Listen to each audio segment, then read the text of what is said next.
আসসালামু আলাইকুম। নারীদের শরীরের কোন কোন অংশে যৌন উত্তেজনা সবচেয়ে বেশি থাকে? এই বিষয়টি অনেক নারী এবং পুরুষ জানতে চেয়েছিলেন। তো বন্ধুরা, চলুন চলে যাই মূল আলোচনায়।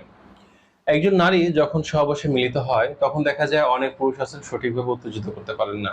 কারণ তারা আসলে জানেন না যে তার স্ত্রী কোন কোন অঙ্গে আদর করলে তারা বেশি উত্তেজিত হয়ে থাকেন।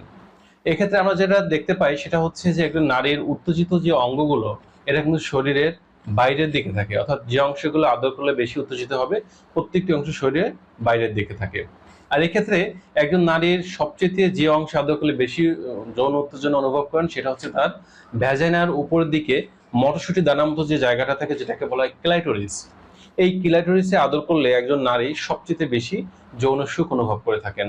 এবং আমরা বলতে পারি যে একজন নারীকে অর্গাজমে সুখ দেওয়ার জন্য যদি এই ক্লাইটোরিসে তার পার্টনার বেশি সময় নিয়ে এখানে আদর করে থাকেন তাহলে কিন্তু খুব দ্রুত তার অর্গাজমটা হয়ে থাকে বা অর্গাজমের সুখটা পেয়ে থাকেন। এবং সবচেয়ে মজার ব্যাপার হচ্ছে অনেক সময় দেখা যায় অনেক পুরুষ কমপ্লেন করে থাকেন যে আমার স্ত্রী ভ্যাজাইনাটা ড্রাই থাকে বা শুষ্ক থাকার কারণে আমি সহবাসটা সঠিকভাবে করতে পারি না। তারাও যদি এই জায়গাটা বেশি পরিমাণে আদর করেন, অর্থাৎ এই জায়গাটায় বেশি সময় ব্যয় করেন, তাহলে দেখা যাবে স্ত্রী পরিপূর্ণ উত্তেজিত হচ্ছে এবং তার ভ্যাজাইনার দুইটা দেওয়াল কামড়ে ভিজে একেবারে রসালো সিক্ত হয়ে যাচ্ছে। পরবর্তীতে হাজবেন্ডের পেনিস চালনা করা খুবই সহজ বা ইজি হয়ে যাবে এবং সহবাসটা খুব সুন্দরভাবে করতে পারবেন। দ্বিতীয় নম্বর যে জায়গাটা থাকে মেয়েদের সেটা হচ্ছে জি স্পট। জি স্পট বলতে আমরা কি বুঝি? এটাও দেখা যায় স্ত্রী ভ্যাজাইনার যে লেভিয়া মাইনরা এবং লেভিয়া মেজরা যে দুইটা পর্দা থাকে যেটা যোনির মুখটাকে ঢেকে রাখে, ঠিক এর 1 থেকে 1.5 ইঞ্চি গভীরে এই জায়গাটা থাকে যেটাকে বলা হয় জি স্পট। এখানে খাসকাটা কিছু টিস্যু থাকে বা পর্দা থাকে যেখানে স্পর্শের মাধ্যমে একজন নারী প্রচন্ড পরিমাণে শিহরণ অনুভব করে থাকেন বা তার উত্তেজনা বৃদ্ধি পেয়ে থাকে। এবং এই জি স্পটে আদরের মাধ্যমে কিন্তু একজন নারীকে খুব সহজেই অর্গাজমে সুখ দেওয়া যায় বা উত্তেজিত করা যায়। যারা এই জি স্পটে অন্তত 5-7 মিনিট সময় নিয়ে আদর করতে পারেন যে সকল পুরুষ, দেখা যায় খুব সহজেই তার স্ত্রীকে অর্গাজমে সুখ দেওয়া তার পক্ষে সম্ভব হয়। তৃতীয় নম্বর যে জায়গাটা থাকে একজন নারীর উত্তেজনার অংশ সেটাকে আমরা বলে থাকি তার ব্রেস্ট নিপল। এই ব্রেস্ট নিপলে যদি আপনি আলতোভাবে চুমু খান বা কিস করেন, এখানে চাকিং করেন, তাহলে দেখা যাবে যে আপনার স্ত্রী খুব বেশি উত্তেজিত হচ্ছে। আর এর পাশাপাশি আপনার যেটা করতে পারেন, ব্রেস্ট নিপলের যে চারপাশের যে এরিয়াটা আছে এই জায়গাটায় কিন্তু আপনি জিহ্বাটাকে সাপের মতো ঘুরিয়ে ঘুরিয়ে পেঁচিয়ে পেঁচিয়ে কিন্তু আদর করতে পারেন। তাহলেও কিন্তু আপনার স্ত্রী প্রচন্ড পরিমাণে ভালো লাগা খুঁজে পাবেন এবং তার কিন্তু যৌন মিলনের যে উত্তেজনা যেটাকে বলে আমরা ইচ্ছা শক্তি, এটা কিন্তু প্রচুর পরিমাণে বৃদ্ধি পাবে। কিন্তু এখানে যে ভুল কাজটা ম্যাক্সিমাম পুরুষ করেন, তারা কি করেন, এখানে জোরে চাপ দেন, জোরে কামড় দিয়ে বসেন, এই জোরে টিপ দেন। এই যে কাজগুলো করতেছেন এটা কিন্তু সম্পূর্ণ আসলে একটা অজ্ঞতা স্বরূপ কাজ করতেছেন আপনি। এই জায়গাটা আসলে সফট ভাবে আদর করার একটা জায়গা। আপনি যখন জোরে এখানে চাপ দিবেন, জোরে টিপে দিবেন, জোরে কামড় দিবেন, তখন কিন্তু আপনার স্ত্রী সহবাস করার যে ভালো লাগা ওটা আর থাকবে না। ওই জায়গায় কিন্তু সহবাসের ইচ্ছা শক্তিটা সমাপ্তি ঘটে যাবে। অর্থাৎ সে কিন্তু প্রচন্ড ব্যথা এবং যন্ত্রণা অনুভব করবে। এবং শুধু এই যন্ত্রণা অনুভবটা করেই এখানে শেষ নয়।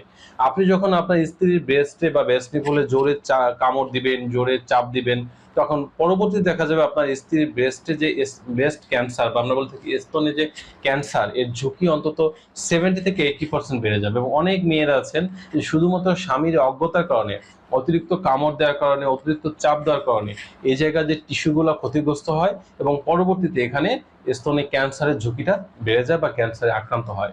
এ কারণে কোনোভাবেই স্তন বা ব্রেস্টে আপনারা জোরে চাপ দিবেন না বা কামড় দিবেন না।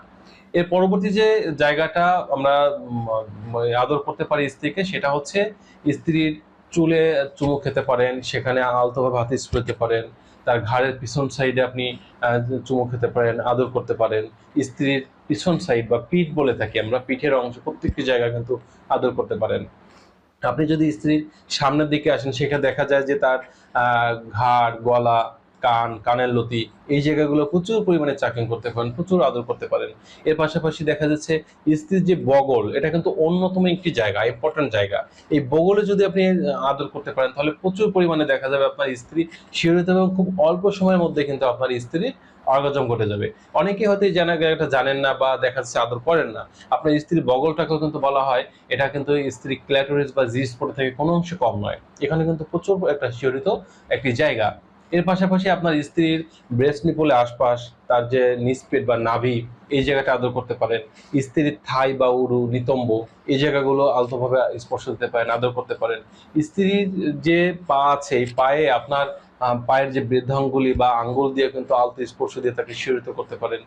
টোটাল বিষয়টা হচ্ছে যে আপনি যদি আপনার স্ত্রীকে সঠিকভাবে আদর করতে জানেন বা শিখে যান, তাহলে তার শরীরের পা থেকে মাথা পর্যন্ত প্রত্যেকটি জায়গায় কিন্তু আপনি আদর করতে পারবেন।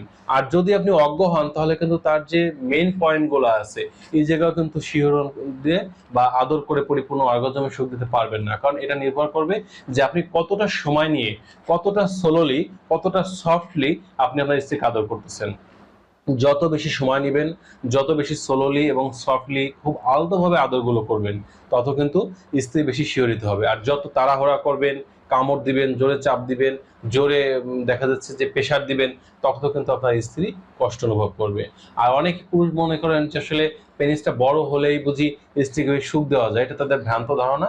এক্ষেত্রে যেটা বলবো যে আপনার পেনিসের সাইজ যাই হোক না কেন, মূল বিষয়টা হচ্ছে আপনি ফোর প্লেতে কেমন সময় নিতে পারতেছেন, কতটুকু সময় নিয়ে সহবাস করছেন, এটাই কিন্তু মুখ্য বিষয়। আর এক্ষেত্রে আমরা বলে থাকি যে একজন নারীর সাথে যখন আপনি মিলন করবেন, তখন যদি আপনি মেইন প্লেতে 5 মিনিট সময় নিতে পারেন, তাহলে ফোর প্লেতে অন্তত 15 মিনিট সময় নিন। কারণ ফোর প্লেটা হচ্ছে আপনার, এটা কিন্তু সবচেয়ে একটি আবেদনময়ী বিষয় বা স্ত্রীকে উত্তেজিত করার একটি অংশ আমরা বলে থাকি সহবাসের মধ্যে। এরপরেও যদি আপনি স্ত্রীর স্পর্শগত জায়গা খুঁজে না পান, তাহলে যেটা করতে পারেন, সরাসরি স্ত্রীকে জিজ্ঞাসা করতে পারেন যে তোমার কোন জায়গাটা আদর করলে তুমি বেশি ভালো লাগাটা খুঁজে পাও। এভাবেও কিন্তু চাইলে আপনারা স্ত্রীর স্পর্শগত জায়গা বা উত্তেজিত জায়গা বা অংশ খুঁজে নিতে পারেন। এই ছিল আজকের বিষয়। সকলে ভালো থাকবেন, সুস্থ থাকবেন। আজ এ পর্যন্তই। আল্লাহ হাফেজ।